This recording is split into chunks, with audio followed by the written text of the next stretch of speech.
మెప్పు ఉండాలి, మనుషుల యొక్క ఘనత ఉండాలి. ఏమండి, అంచేత ఇంక అక్కడి నుంచి బయటకు రాలేరు.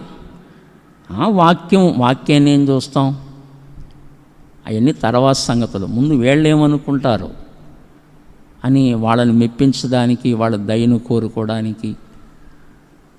ఏమండి, వాక్య సత్యము లేకపోయినా అక్కడ పదవుల్లో బంధించబడిపోయి బయటికి రాలేరు.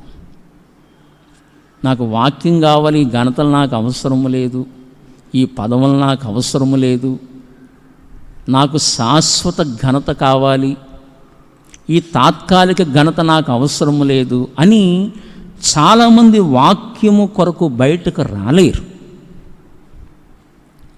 మనుషులకు దాసులైపోతారు, పదవులకి దాసులైపోతారు, ఘనతకు దాసులైపోతూ ఉంటారు, బయటికి రాలేరు. కానీ అపోస్తలుడైన పౌలు అంటున్నాడు, చూసారా, పౌలులో ఎంత తెగింపు వచ్చిందో చూడండి. పౌలు అన్న మాట